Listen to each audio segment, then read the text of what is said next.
The Buffalo Soldiers were trailblazers in every sense of the word. They were warriors, soldiers, who fought not only for personal freedom, but for an effective voice in society. Their heroic deeds helped pave the way for their African American descendants and helped to forge this great nation. Join us as we mount up, saddle up, and ride with the Buffalo Soldiers. Bugler, boots and saddles!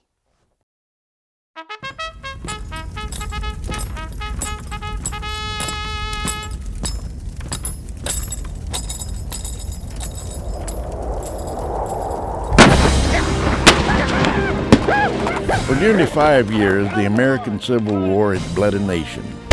As both sides searched for the answer to one simple question, were all men truly created equal?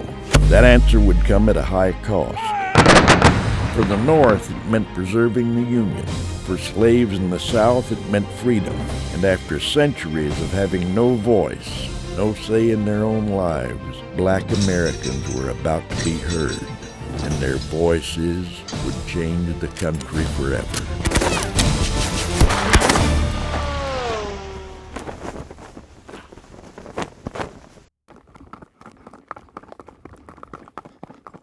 While the Buffalo Soldiers may have gained their fame on the frontier during the Indian Wars and again in Cuba, their story starts earlier, much earlier, during the American Civil War. Grab that one.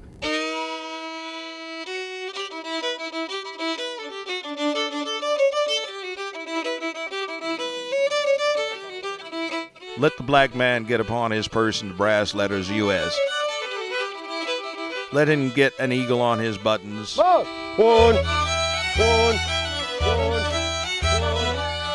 And a musket on his shoulder. And bullets in his pocket. And there is no power on earth that can deny that he has earned the right to citizenship. It took a special type of person in these Buffalo Soldiers in order to put themselves in that position to be able to carry the banner of the American flag while not being able to realize the privileges and freedoms associated with it.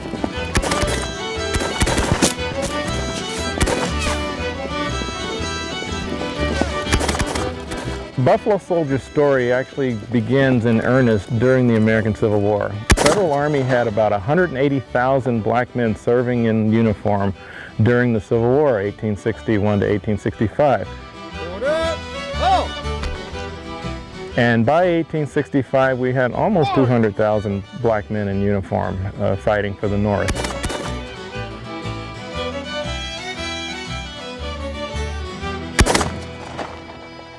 The victory had come at high cost, and for African Americans who witnessed it firsthand, it was bittersweet.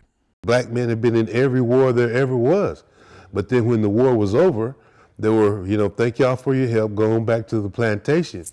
But this time it would be different. There was nothing for anyone to return to.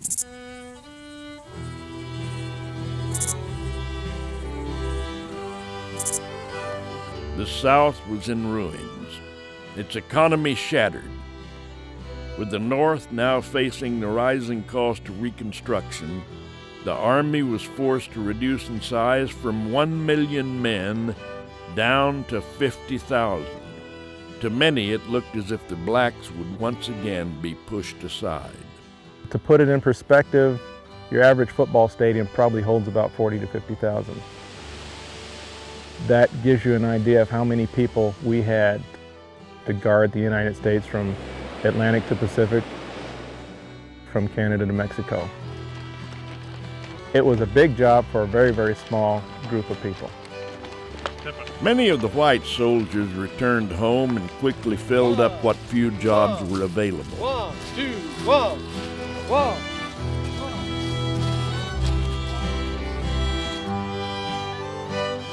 The freed slaves or former soldiers found themselves trapped in the South with no money to move north and no jobs waiting for them if they could.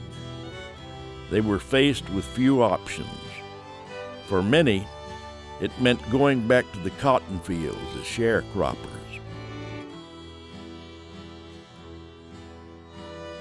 Just because you got free from slavery go downtown to try to find you an honest way to make a living. That doesn't mean that Mr. Jones that owns the store down there is going to give you a job. You know, they probably turn their backs on him saying, hey, you got your freedom, that's what you've been after. Well, go ahead, you know. But what good is your freedom if you don't have, you know, somebody helping you? You can't do it all by yourself.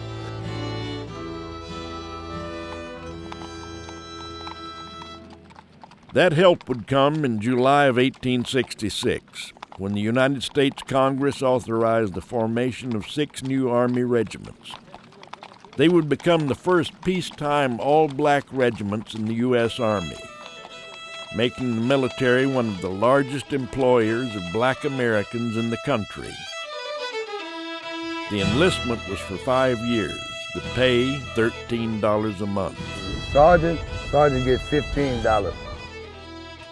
Then when they found a soldier that could read and write, they put stripes on it. They put him in charge of something if it wasn't nothing but counting how many horses out in the stalls or how much hay. They put him in charge of something. Leaving many to ask, why would ex-slaves volunteer for a life of indentured servitude? There was a lot more freedom in the military than there was in slavery, obviously, because you have the freedom of choice. They had a chance to earn a living being a soldier, representing their country. Man, that made them feel good. You could still choose to be in the Army or not being in the Army. You could not choose to be a slave or not be a slave. If you look at photographs of Buffalo soldiers in uniform, you see a lot of pride in those uniforms. You see a lot of pride in those faces. They were professionals. We have to show that we can do this. Soon, America's newest citizens would have their opportunity to help forge this great nation.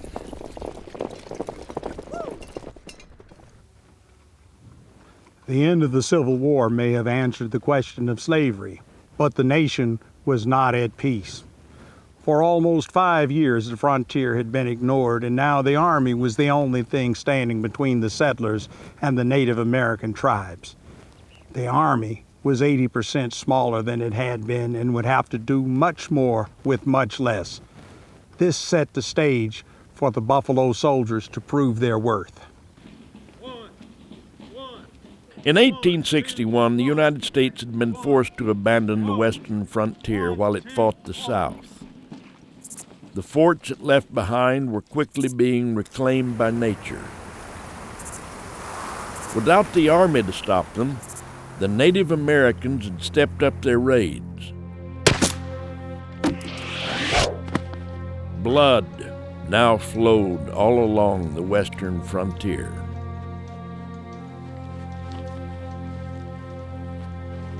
The Indians had a free reign out here for the most part.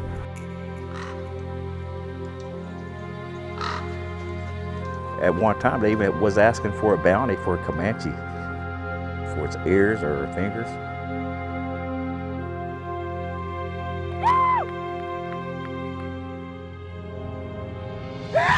It was time for the Army to regain control. After the Civil War, the Army had to come back out to the West, particularly in Texas and in places like New Mexico, and rebuild those forts that they had abandoned in 1861. And who was going to rebuild those forts? The soldiers were going to do that. You're going to have people who knew how to build, who knew how to construct roads, who knew how to dig trenches, and who knew how to rebuild these places. So those were the soldiers did that. Draw sabers. The white soldiers and the black soldiers, they all did the same kind of work. The troopers labored throughout the seasons, carving stone for buildings or cutting wood. They would need these strongholds if they were going to tame the West. Well, this is the living quarters for the enlisted men. The walls were 12 foot in height on average. Anybody, private, corporal, sergeant, this would be their living quarters here at the post. The walls are made of limestone. This is the material they used here locally, but if you notice, all the forts all look similar. The only difference would be the local material. They tried to use something local.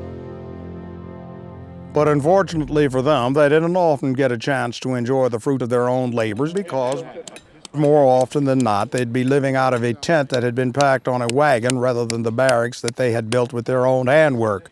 But life's like that on the old frontier. And in the meantime, our job as professional soldiers is to guard that water hole. The Buffalo Soldiers laid telegraph lines, they built towns, they built roads. Escort that stagecoach. A lot of a soldier's job was involving things like that. They did more building than they did actual fighting. Once in a while, you got into an Indian fight. I'll land on the guidon.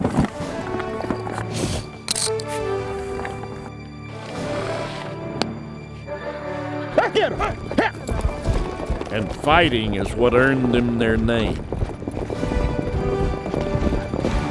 Yeah!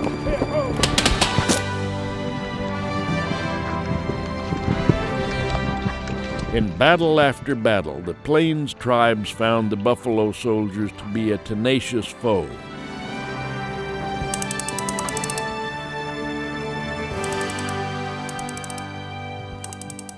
They were fearful fighters. They wanted to fight. In fact, their ability to fight was recognized by Indians, and the name Buffalo Soldiers came as a result of the Indians giving them that name because of their woolly hair and because of the way that they fought. And one of the most respected and tenacious of the Bluecoats was Sergeant Emmanuel Stantz. Emmanuel Stantz, he was a great Indian warrior. A 19-year-old ex-slave when he joined the 9th Cavalry, Stantz was barely 5 feet tall. He was a little bitty squirt. He was about 5'1.5". He weighed 147 pounds. But his ability to read and write made up for his size, and he rose through the ranks quickly. By 1870, he was a sergeant. In 1870, he was assigned to Fort McCavitt, which is a frontier post here in Texas. It's still there. On May 20th, 1870, Sergeant Stantz, in command of 10 privates from F Troop, rode out of Fort McCavitt. Their mission? Track down and recover 2 white children that had been stolen by the Apaches. Within hours, Stantz and his men caught up to the Indians near Kickapoo Springs. They were less than 14 miles from the fort when the fight began. Startled by the ferocity of the attack, the Indians scattered, leaving their mounts. Stantz and his men found themselves with more horses than they could ride. On the way back, he runs into another group of Indians that were getting ready to attack a wagon train. Again, Stantz acted quickly. I set the Spencers to talking and whistling about their ears so lively they broke in confusion and fled to the hills, leaving us their herd of 5 horses. Now he's got some more horses, he's got 2 white captives, he's got his men, he's going to try to make it back to his fort. There again, he finds another group, and maybe the same group of Indians that turn around and start to shoot at him from a distance. So he says, I'm not going to take this. For the 3rd time, Stantz ordered his men into a fight, and for the 3rd time, both he and his men came through unscathed. For his actions on that patrol, Sergeant Emmanuel Stantz was awarded the Medal of Honor, making him the first African American to receive the honor on the frontier. That was the cut of the cloth back then. These were some rough men. Stantz was a great soldier, but he used to like to fight and get in trouble. He loved to throw his hands. He loved to fist fight. He was actually busted down to private after that. He was a great warrior. He loved to fight.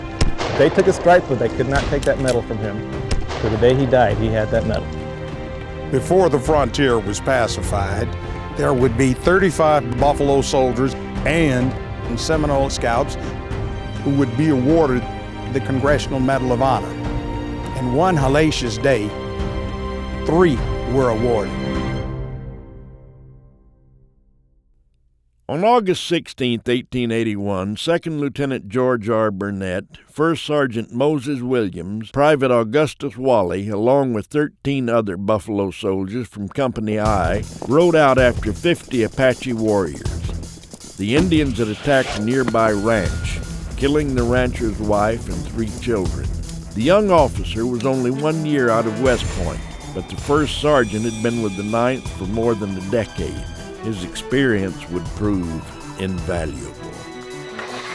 For 10 miles, Williams and Burnett maneuvered and directed the fight, forcing the Apaches back.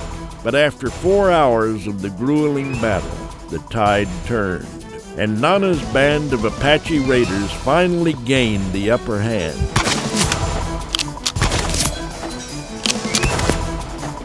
When the order to retreat was given, 3 soldiers were cut off. Wounded and disoriented, Lieutenant Burnett knew they had little chance.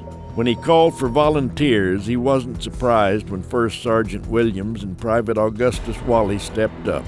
Both men had a reputation for gallant behavior. Now, it's obvious that Lieutenant Burnett depended on these 2 men because he later wrote that both were by his side no matter what the danger.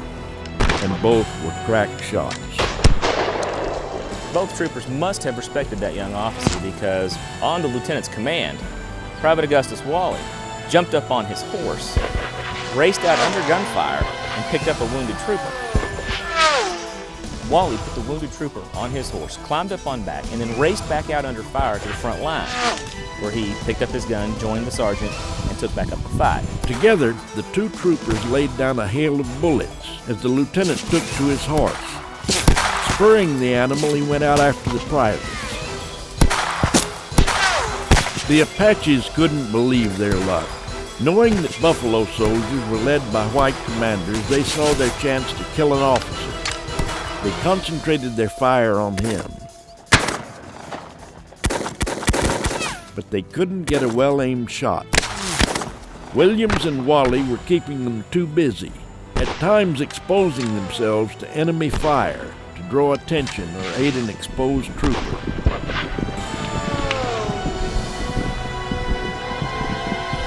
Lieutenant Burnett raced back to cover with a wounded trooper. The 3 men continued to fight until all the wounded were brought back. The 3 men survived the fight without a single wound. The lieutenant's horse, however, wasn't as lucky. The animal had taken 2 hits during the rescue, but still it held on. It seemed as even the 9th's horses followed the regimental motto, "We can, we will." The minds of many were now once again aware of the reputation that had been building quietly but steadily, and the Buffalo Soldiers were now acknowledged as a crack unit. At the county store and down at the village where people would go and shop once a month, you would hear the bickering. Would y'all hear about what these Buffalo Soldiers did? Did y'all hear this battle over here? It was following them around. The ultimate success or failure of the Buffalo Soldiers would rest in the hands of their white officers. One of the first was Civil War Major General Benjamin Grierson.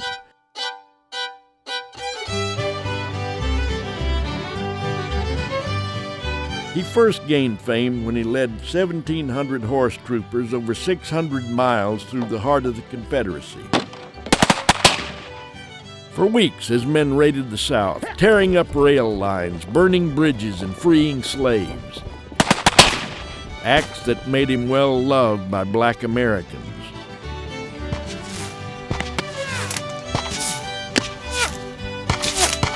He was so successful that the John Wayne movie The Horse Soldiers was later based on his raid.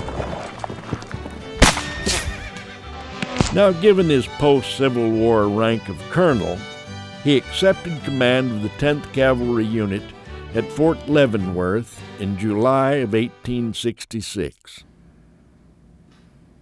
He was writing letters to his wife, explaining some of the experiences and the feelings and really being close to the Buffalo Soldiers. And I think his story helped pave the way for the Buffalo Soldiers also.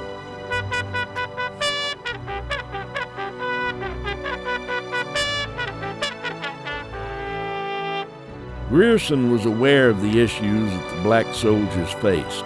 Even though the Army was ahead of the nation in race relations, it still never seemed to have much faith in its minority units. Colonel Grierson knew that the success or ultimate failure of the experiment was dependent upon the quality of the recruits. I think he needs to answer to it too. So he set recruiting standards higher than normal.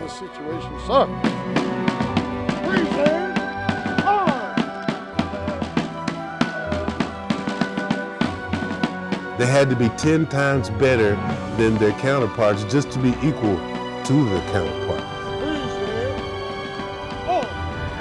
These men were dedicated. They were professional soldiers. They believed in the project. They believed that black men could be soldiers. Working with the Buffalo Soldiers always left a good impression with an honest person. That's why Grierson became the first commanding officer of the 10th Cavalry. He served with them during the Civil War, and in fact that John Wayne movie left out a lot of people because 1/3 of his command on that raid consisted of volunteer colored cavalrymen recruited from Memphis and Jackson, Tennessee.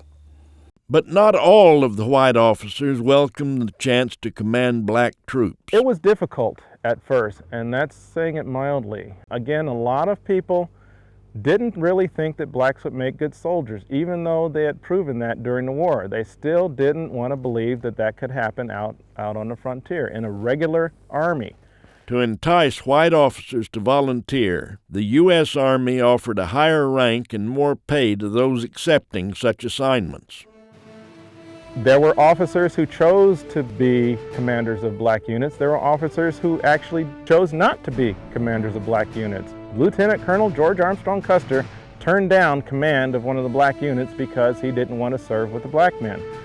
After the Civil War, the flamboyant general had been reduced in rank to captain. He was offered full command of one of the black units at the rank of colonel.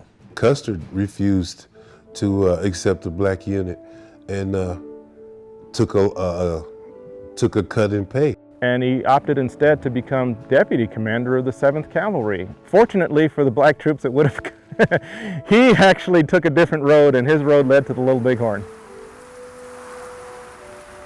It's not known if his decision was made for racial or career reasons.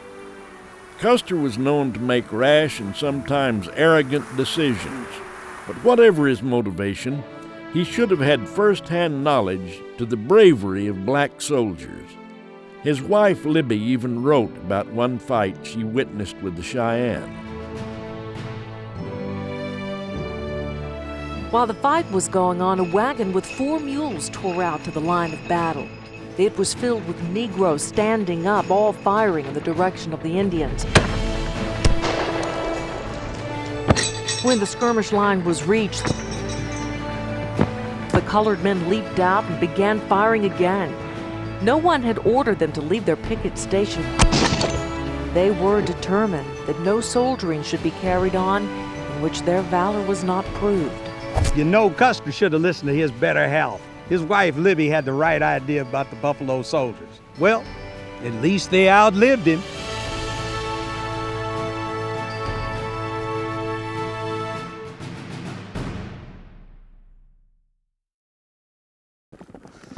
Buffalo Soldiers would face many challenges: outlaws, hostile natives, hostile officials, but nothing at all like Mother Nature. West Texas is very unforgiving when you do not have the water. The troopers out on the frontier had to battle not only the Indians, but one other relentless enemy: the weather. With temperatures well over 100 degrees, the cloudless skies would often go for weeks, often months, without giving up a single drop of rain. The parched land was as dry as dust. The key to survival is water, and without it, your ranching, farming, soldier operation ceases to exist. And one summer proved deadly. On July of 1877, Captain Nicholas Nolan and 40 Buffalo soldiers from Company A, 10th Cavalry, rode out of Fort Concho. Their mission was to track down, capture, or kill a party of Comanche Indians that had been raiding the Llano Estacado.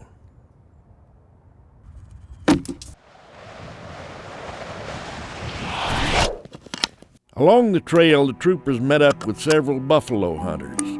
Angered and fed up with the Indian raids, the hunters had turned their sights on hunting Indians instead of buffalo.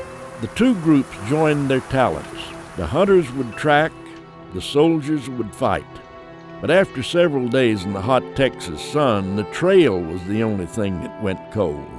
The Comanches scattered off in every direction, disappeared like a mirage. The hunters insisted there was water less than a day's ride to the northeast at a place called Yellow House Spring. The captain, however, insisted on returning to Twin Lakes. He filed off with his troops to the southwest, and the two groups parted ways. The hunters reached water. 38 hours later, Nolan and his buffalo soldiers would reach desperation. As the captain later wrote, "I found great difficulty in obtaining water for the command. Was compelled to dig several holes and dip out the water with small tin cups in order to obtain enough for man and animals. This was a long and tedious job." But these men knew their job. They had to follow orders. They were dedicated. But the situation was growing desperate. One of my men at this time fell from his horse from the effects of sunstroke.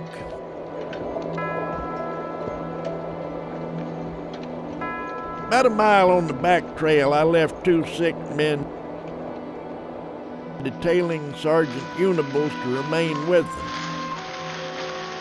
Completely exhausted, continually falling from their horses, I had much difficulty in making progress. At last compelled to halt until the sun went down. Just before making this halt, about a mile back, one of the men fainted. Even the animals began to suffer. One of Lieutenant Cooper's private horses had become so exhausted he was killed, and his blood distributed among the men. But blood was only one of their options. Having sugar along, I issued a liberal supply to the men, which tended to make the urine palatable.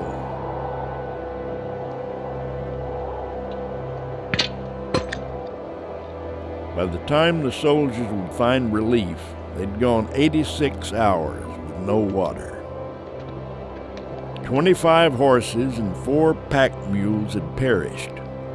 But worse, 4 buffalo soldiers would never see Fort Concho. Their story would end here in shallow graves on the western frontier. As far as the reports as to myself and the command being lost, I would state they are without any foundation. You combine dealing with racism, dealing with the elements, and then making certain that you did the best you could in order to protect yourself against the hostiles. Because you got to understand, it was not just Indians, but there were also people coming over from Mexican bandits coming over that they had to deal with also. They had to deal with cattle rustlers, horse thieves, as Confederates, snakes. You know, there had to be special persons to be able to balance all of those things and still be effective. I mean, it was a god-awful place.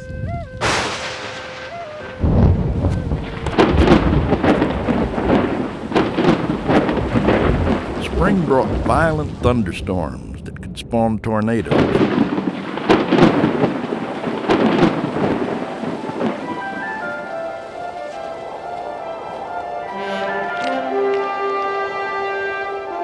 Winter brought blue northers that would howl across the plains. In minutes, the temperature could drop more than 40 degrees with whipping winds and blinding snow.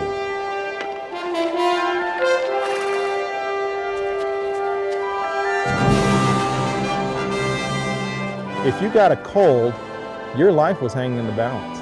If you got pneumonia, it's goodbye. Cold weather disease ran rampant that they couldn't do anything with. It was tough on troopers.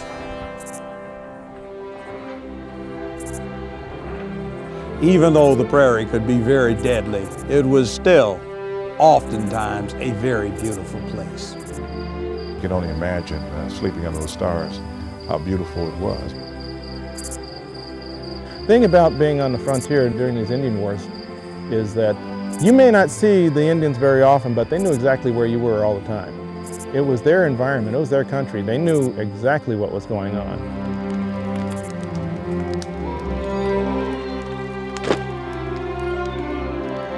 There are times when you can be camped near a group of Indians close enough to where they can hear you talking, and you can hear them, you know they're there. A constant reminder of how quickly things can turn violent. A person who does not know history is like a leaf who doesn't know he's part of a tree. And if you don't know where you come from, you don't know where you're going. Sunsets and the rain clouds that you see moving in out of the west in here are some of the most spectacular sights that I've ever seen anywhere in the United States. They would have looked with anticipation for that rain cloud. It would have brought them green grass and fresh water, and that's key to survival.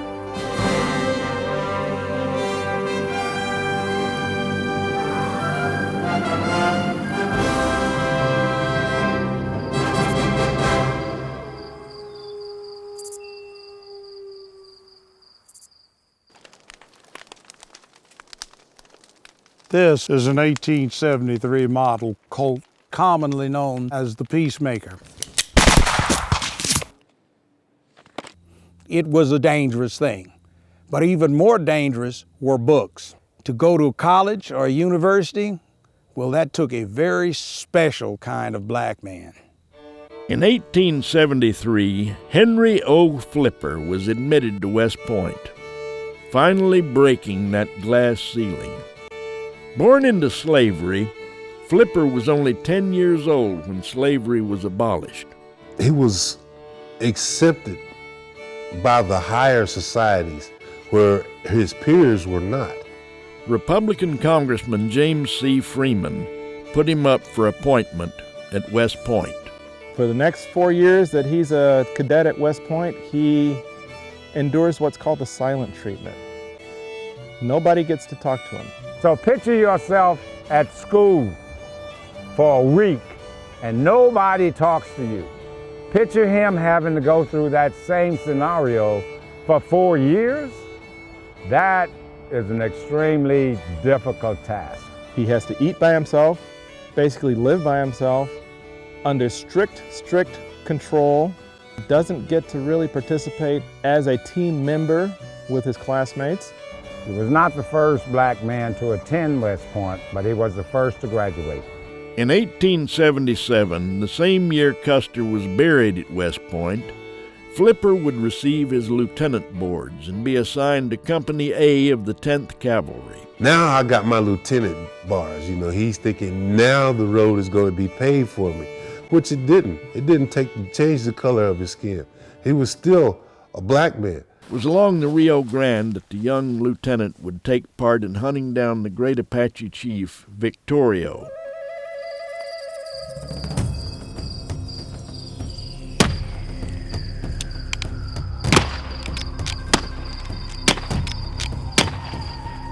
While in command of 3 troopers, he would ride 98 miles in 21 hours to get critical information to Colonel Grierson.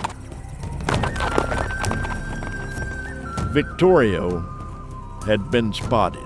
Flipper was on the path to a strong military career, but it would all change at Fort Davis with his new commander, Colonel William Shafter. Shafter, a Medal of Honor recipient in his own right, had a reputation for being tough on his command. Later known as Pecos Bill, poems would be written about his tough discipline. Knowing this, Lieutenant Flipper had reason for concern when money turned up missing from the quartermaster fund that had been placed in his charge. And he felt like he had been set up and had been warned by the town people that he was going to get set up. Fearing that some might use this chance to eliminate the Army's only black officer, he concealed the loss until the money could be found. he was brought up on charges and court-martialed at Fort Davis. Now, if this had been any other soldier, they would have just slapped him on the back of the hand. But he could not believe that officers in the United States Army would be less than gentlemen and would frame him. And he just couldn't see that they were going to treat him any differently. To his amazement, he was arrested and tried. Although exonerated of the theft charges, he was still dishonorably discharged for lying to Shafter. He was crushed when that happened, because not only had he let, quote, his people down, he had also let down the Army. To some, it was the end of a brilliant man's military career, but to others, it was the beginning. He opened a doorway and a lot of people stepped through it, and that door is still open. The Buffalo Soldiers had put into motion many firsts. They fought to change minds, but only one could take on the greatest fight of the Victorian age, the Battle of the Sexes. There were many female Buffalo Soldiers, but we only have documentation on one. Her name was Kathy Williams. Kathy Williams was born into slavery, but in 1861 she was freed by the Union Army only to be labeled contraband and pressed into service as a cook for the unit. Over the next few years, Kathy followed the 8th Indiana as it fought one vicious battle after another. She saw what infantry life was like because during the Civil War, she was Phil Sheridan's top cook in Londres. She witnessed the horrific price that others were paying for her freedom. It apparently left quite an impression. And that really got to Kathy. You know, she wanted to be in there. After the war, Kathy, like so many other freed slaves, had no place to go. She quickly turned to the only life she'd known for the past 4 years, the Army. She disguised herself as a man, and she entered into the military, and she signed her name backwards, Williams Kathy. Instead of Kathy Williams, she was called Williams Kathy. She came at the first wave in 1866. So the first wave, most of them were old. She was young. If you was the recruiter, and all day long you got all these old guys that could not read and write, and then you got this young person that came in, are you gonna send me away? I guess they didn't do too good of physical. When I take this off, I don't look like those guys. Disguising herself as a man, she joined the 38th U.S. Infantry with her cousin and a friend. So she didn't want those two to go off without her. They would be the only ones to know her secret. You know, it's a hard secret to keep that you're a woman, because I walked around here most of the day trying to hide from y'all so you wouldn't figure out that I was a woman until this interview. So she had to do that 24/7 for 2.5 years. She was a very determined woman, capable, able, and she stood strong. And I can outride and outshoot a whole lot of these guys out here. But life on the prairie took a harsh toll. Despite her toughness, Kathy fell ill, and after a complete examination by the post doctor, her secret was out. Now, Captain Clark, who was a commander, he got a dilemma, because if he court-martialed Kathy, he got to explain to his officers how he had a woman for 2.5 years and he didn't know it. So he quietly gave her a discharge. And it wasn't in the history books. It got lost through history, that's why we didn't know nothing about it.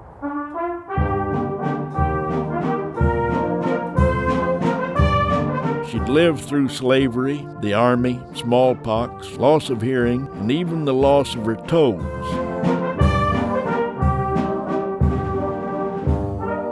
It's important for me to preserve this history, not only about Kathy, but all the things that the ladies did. I would hope that as you view this documentary that it stimulates your curiosity to do research, number one. And then go to some of the various forts that the Buffalo Soldiers were in.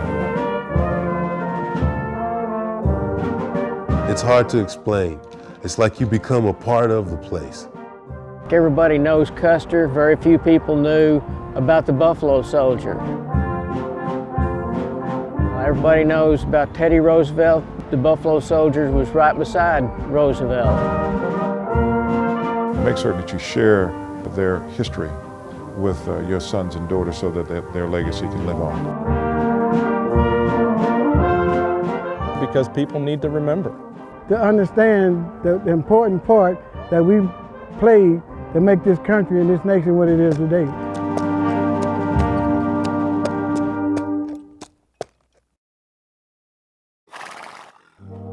What happened to these men and women? And just what exactly is the legacy of the Buffalo Soldiers? Sergeant Stantz would be found dead, shot to death on the side of the road. It's not known to this day if he was killed by whites who resented black soldiers, or even his own men for being too strict. What is known, his gallantry helped break stereotypes. Private Augustus Wally would be nominated for a second Medal of Honor in the Spanish-American War. He helped rescue his wounded commanding officer, braving fire so intense that 16 men would be killed or wounded around him.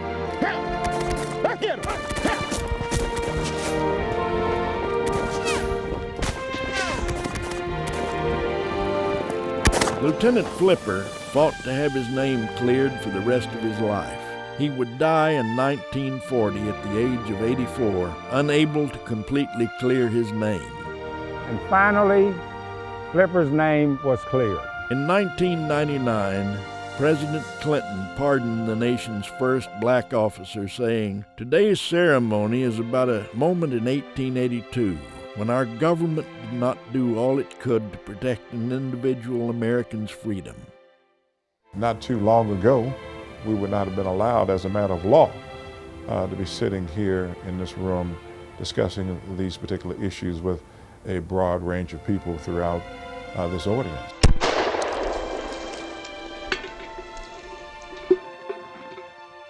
They fought for the American dream, and the roads that they made, they paved with their bravery so that others might follow.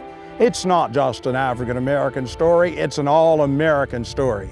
And we should be justly proud of the courage and bravery that they showed, helping to get all of us from there and then to where we are now as a great nation, the Buffalo Soldiers.